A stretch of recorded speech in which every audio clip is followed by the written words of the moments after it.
Vatanım, ata yurdum, ediz mekan diyarım. Ençe yıllar toprağına zar vatanım. Yat yurtta gezsemem, kalbimde barım. Türkmenistan atlı, ediz vatanım. Neçe oğul gaydan gaydanlar sennen, uzaklarda seni küyüseyen şennen. Bararın bu canım çıkmaka tennen, ölsem hakkın halal etgen vatanım. Beyalaş gezyerin sennen uzakta, şonnu da bar fikirlerim sen hakta. Bu yerlerde yüpsüz galım dozokta, zar ollum sen didarına vatanım. Veys yazdı, toyçu okudu, senin gımmatın bilip. Nesip bolsa barsam, sayağına gülüp. Türk ilini bilmeriz, biz uzak galıp. Allah'ım senin daş koymasın vatanım. Sağ aman dolunun öy ocağında, vatanından ayrı düşen doğanlar.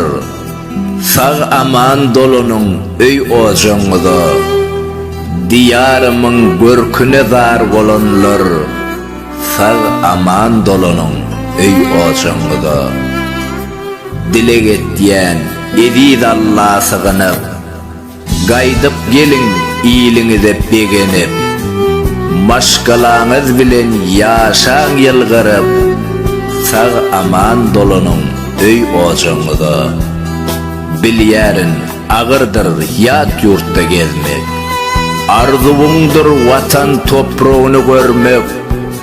Allah nesip etsin hemmene barmak, sağ aman dolunun öy ocağında.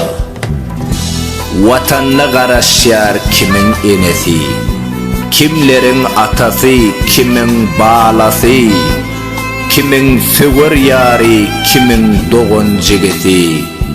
Sağ aman dolunun öy ocağında. Veys aydar, toyçu aydar, bizim vatandan daşta. Türkmenistan'ımı gör yerin her gün düştü. Ayrılık sonlansın bu yalan durmuştu. Sağ aman dolunun öy ocağında. Mehriban vatandaşlar. Autori Veys Alparcı Toyçu Ekimov. Bol goşkuy düşünmeyen adama gülküy, emma yüreğinden mehriban vatanımızı, ine toprağımızı, maşgalamızı küyseyen adama ağıdır, ağı.